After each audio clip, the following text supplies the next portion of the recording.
बाबा भजन में 15 सेकंड का आनंद एक बार आया था, लेकिन उसको पकड़ने का प्रयास किया तो फिर पता नहीं। अभी भजन का आनंद भैया नहीं आया, वो सेकंडों में नहीं आता। छिनई घटे छिन बढ़े, सो तो प्रेम न होए, अघट प्रेम पिंजर बसे, प्रीति कहावे सोए। भगवदानंद एक बार आएगा फिर कभी जाएगा नहीं, वो बढ़ता चला जाएगा।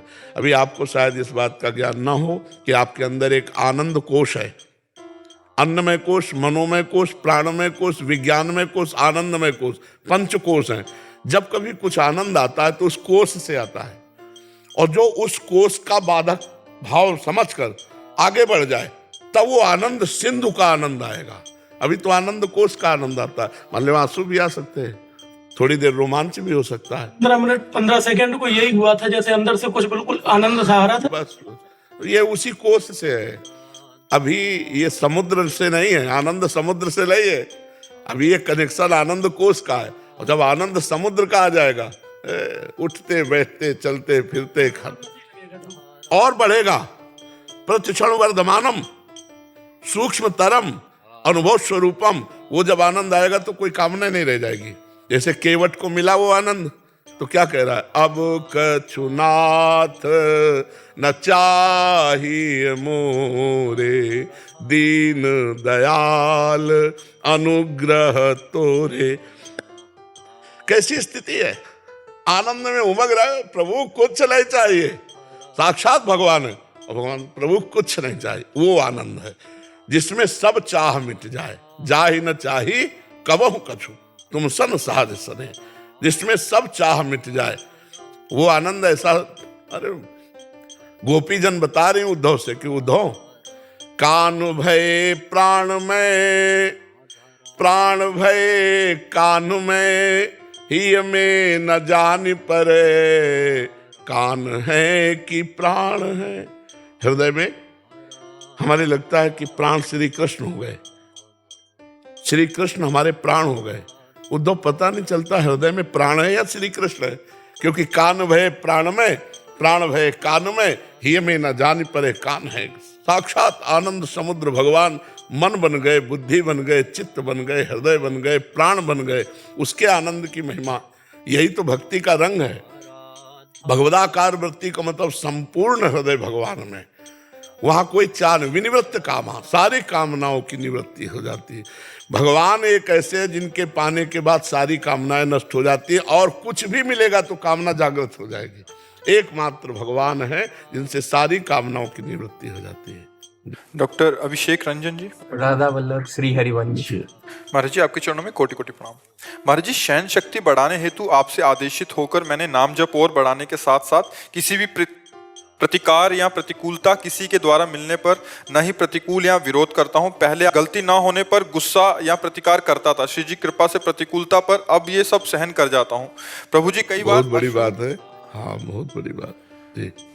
अश्रु अपने आप आने लगते हैं। कई बार एक भक्त के रूप में परीक्षा समझकर, कई बार पूर्व प्रारब्ध भोग कर, कई बार घोर परिस्थितियों में भी सिर्फ श्री जी का दास शक्ति मिली। बहुत बढ़िया, बहुत कृपा है महाराज। श्री दास भाव में श्री जी की कृपा, अलग सुकून, अलग निश्चिंतता, निर्भयता। गुरु जी, क्या सहिष्णुता बढ़ने से दास भाव और पुष्ट होता है? हाँ, पुष्ट होता है, उसी से पुष्ट हो। सहित सहित बाढ़े भगति, गृह तनु गुरु हितगार। वाणी जी में लिखा है कि जो जितना सहन करता है उसके हृदय में भक्ति बढ़ती जाती है, और उसका पूरा शरीर, मन, प्राण, जीवन वो भगवान का घर बन जाता है। गुरु भगवान ही है कि अब मेरा जीवन, मेरे प्राण, मेरा सब कुछ मेरे गुरुदेव का है, मेरे प्रभु का है। अब वो चाहे इसको सम्मान दे या अपमान दे, निंदा करवावें या स्तुति करावें, सुखमय रखें या दुखमय रखें, मेरा तो है नहीं, मैंने तो समर्पित कर दिया। बहुत ऊंची ऐसे भक्त के पीछे भागवत में निरपेक्षम मुनिम शांतम निर्वैरम समदर्शनम अनुब्रजाम्यहम नित्यम पूयेत्यंग रेणु भी। भगवान स्वयं कह रहे हैं, जो निरपेक्ष है, किसी की अपेक्षा नहीं रखते कि आप हमें प्यार करो कि ना करो, आप हमें, कोई अपेक्षा नहीं। निरपेक्षम, किसी से कोई अपेक्षा नहीं। जब अपेक्षा नहीं तो परेशानी नहीं। अपेक्षा दुख देती है, और निरपेक्षता महासुख में है। तो पहला शब्द है निरपेक्षम। जितना संसार परेशान है, अपेक्षा में परेशान है। पत्नी से अपेक्षा ऐसी, पुत्र से अपेक्षा ऐसी, परिवार से अपेक्षा, नौकरों से अपेक्षा, समाज से अपेक्षा। वो समाज की अपेक्षा का हेतु नहीं बनता, वो समाज से अपेक्षा चाहता है तो उसको परेशानी ही परेशानी मिलती है। अपेक्षा मतलब परेशानी, और निरपेक्षता मतलब आनंद। आप हमारे साथ क्या व्यवहार करते हो मुझे कोई मतलब नहीं, लेकिन मैंने अपेक्षा ही नहीं की आपसे। निरपेक्षम और मुनिम, मुनिम माने हर समय मननशील, हर समय नाम जप कर रहा है। कोई व्यवहार कर रहा है तो मनन कर रहा है, इसने गाली दी तो क्यों, आखिरकार भगवान इसके अंदर है, ये हमें गाली क्यों देता, मैंने इसको तो कोई परेशान नहीं दिया। जब ये हमें गाली दे रहा है इसका मतलब भगवान गाली सुनाना चाहते तो मुझे सुनना चाहिए। मननशील है ना, वो तुरंत मनन शुरू कर दिया और विवेक के द्वारा उसने काट दिया। संसारी आदमी द्वेष, अब वो झगड़ा हो गया, अब वो अशांति हो। और विवेकवान, जब मैंने कोई अपराध नहीं किया और गाली दे, इसका मतलब भगवान का विधान है, और भगवान का विधान मैंने तो इच्छा की नहीं थी, भगवान की इच्छा ये है तो मैं सहूंगा और आनंद से सहूंगा, और वो सह जाएगा, और सह जाएगा तो अध्यात्म की भूमिका बढ़ गई। मननशील, शांतम, निरपेक्षम, मुनिम, शांतम। शांतम मतलब किसी भी परिस्थिति में विचलित ना होना। उसको लोग पागल समझने लगेंगे, उसे लोग पागल समझने लगते हैं, कमजोर समझने लगते हैं, ये काम नहीं करता, नहीं इतने में तो उलझन हो जाती। पर वो शांत महापुरुष बनने जा रहा है। निरपेक्षम, मुनिम, शांतम। अगला है निर्वैरम।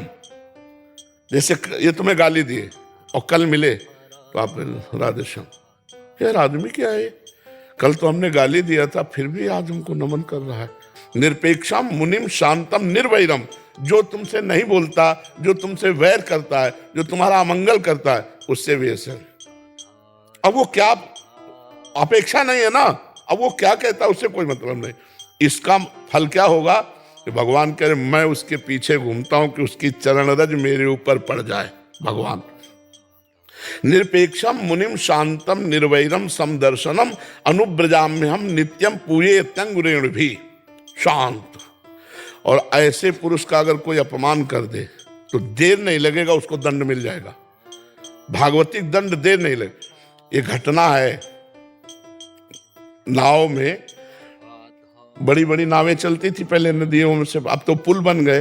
पहले पार होने का ये उपाय होता था, एक रस्सी बंधी होती थी इस पार से उस पार तक, और ऐसे खींचकर नाव से ले जाते थे, और जहाँ ज्यादा गहरा होता था वहां उसका प्रयोग करते थे। तो उसमें 2 पुलिस वाले चढ़े, संगीन लेके, पुराने समय की बात, और उसमें महात्मा बैठे हुए थे, उनका शिष्य बैठा हुआ था, सत्संगी। उन्होंने ऐसे जूता की ठोकर मारी, फटे पुराने संत कपड़े पहने हुए थे, गुरुजी उधर थे, शिष्य इधर था, अब जगह नहीं है।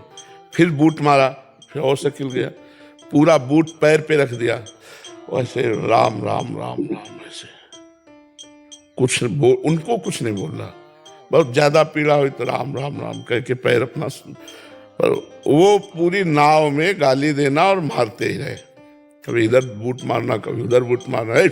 अब उनको रंग कर संतन जाना, तो संत को भिखारी समझते ना, जो अभिमानी, गर्विष्ठ, लोभ, मद, मत, अगाधा, ये जो दुष्ट स्वभाव के लोग होते हैं, ये रंग कर संतन जान। पर ये पता नहीं दुखिया को न सताइए, दुखिया देगा रोए, और जब दुखिया के मुखिया सुने तो तेरी गति का हो।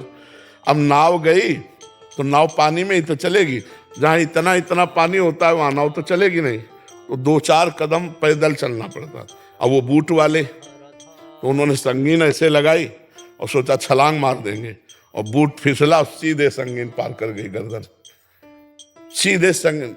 तो साधु अवज्ञा तुरंत भवानी कर कल्याण अखिल, तुरंत उसका फल मिला। तो जो शांत है, सहनशील है, अगर हमने आपको गाली दी, आपने गाली हमें दे दी, हिसाब बराबर, और अगर आपने गाली नहीं दी तो अब डर जाना चाहिए हमें कि अब इसका दंड हमको बहुत बुरा मिलेगा। 60,000 सगर के पुत्र घोड़ा खोज रहे थे, कपिल मुनि अपने आश्रम में बैठे ध्यानस्थ थे, और घोड़ा वहीं बांध दिया चोरों ने। तो उन्होंने समझा, इन्होंने तो गालियां और सब ऐसे, तो केवल आंख खोल के देखा था कि क्यों ऐसा, सब भस्म हो गए। तभी तो उन्हीं के परिवार में फिर भगीरथ जी प्रकट हुए और गंगा जी लाए उनके 60,000 पुरखों।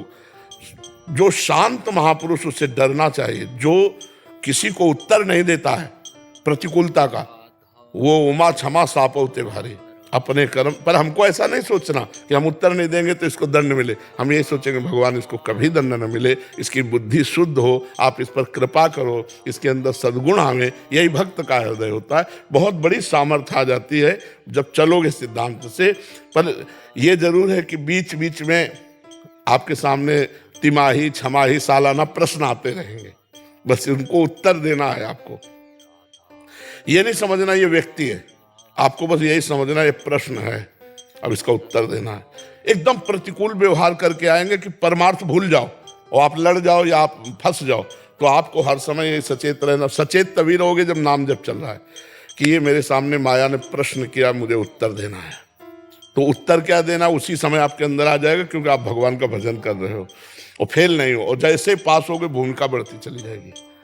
ये अंदर की भूमिका है, गंभीरता आ जाना, शांत हो जाना, निरंतर भजन में रहना, भगवान की झांकी झलकने लगना, ये सब भूमिकाएं हैं। और आगे फिर तो परमात्मा स्वरूप की प्राप्ति ही है। तो धैर्यपूर्वक चलते रहो। जी जी गुरु जी, ये जो दासत्व भाव आया ये श्री जी की कृपा से आया सर। गुरु जी, जो मेरे अंदर एक भाव था कि क्या दासत्व भाव बढ़ाने से, पूर्ण समर्पण करने से भी सहन शक्ति बढ़ सकती है? क्योंकि सहन शक्ति जो मूल आधार है, अगर दासत्व भाव बढ़े तो भी सहन शक्ति बढ़ सकती है। जैसे एक सिक्के के दोनों पूरक हैं। मुझे ये भाव आता है कि क्या हम अगर दासत्व भाव जैसे अभी जो हमने बताया उसको शायद आप समझ नहीं पाए। ये दासत्व भाव का ही पुष्टता का था कि मेरी इच्छा थी नहीं और सामने से कोई क्रिया प्रक्रिया प्रतिकूलता आई तो मेरे स्वामी ने भेजी ना, तो स्वामी ने भेजी तो मुझे जोई जोई प्यारो करे सोई मोहि भावे। सहनशीलता से दासता और दासता से सहनशीलता, दोनों एक, जैसे आपने कहा ना एक सिक्के के पूरक है। तो हम तभी तो सह पाएंगे जब हम ये मानेंगे मेरे भगवान का विधान, नहीं सह कैसे पाएंगे? फिर तो हम प्रतिकूलता समझ लेंगे और प्रतिकूलता समझ लिया तो फिर हमको असहनीयता हो जाएगी, असहनशीलता आ ही जाएगी प्रतिकूलता समझ। और जब हम भगवान का विधान समझेंगे तो प्रतिकूलता नहीं आएगी। और भगवान का विधान तभी हम मान सकते हैं जब उनके दासत्व के भाव में रहेंगे। बिल्कुल ठीक है। जिस कार्य की अपेक्षा हम छोड़ देते हैं, हाँ, वो कार्य हमेशा अच्छे के लिए बन जाता है। अच्छा, हाँ, बिल्कुल बिल्कुल। जिस कार्य पर ज्यादा चिंता परेशान होते रहते हैं, वो कार्य ही कहीं ना कहीं बिगड़ जाता है। हाँ, बिल्कुल ठीक बात है। जब भी कुछ भी टास्क आता है, पर साथ में नाम चलना चाहिए। हम चलता है। हाँ, ठीक है, ये बढ़िया बात है। राधा रानी से अपेक्षा कर सकते हैं किस बात की? किसी भी अगर चिंतन भजन ज्यादा बढ़ाने के लिए? हाँ, ये तो मांगेंगे, उनसे नहीं मांगेंगे तो और किससे मांगेंगे? ये जी, और अपने जो राधा रानी है उनसे हम अपेक्षा। हाँ, बिल्कुल करना ही चाहिए। अपेक्षा हम सब करते हैं, क्योंकि उन्हीं के बल से हम आगे बढ़ते हैं। उन्हीं से हम अपनी जो मांगे होती हैं, चाहे लौकिक हो चाहे पारलौकिक हो, उन्हीं के सामने रखते हैं कि अगर आपको पसंद आए तो पूर्ण कर दो, नहीं से नष्ट कर दो, हमारे अंदर कामना नष्ट कर दो। अपने इष्ट से, अपने गुरुदेव से तो अपेक्षा रखते ही हैं। संसार से आशा एक राम जी से, दूसरी आशा छोड़ दें। तो आप आशा एक राम जी से, अपेक्षा तो उनसे करेंगे ही।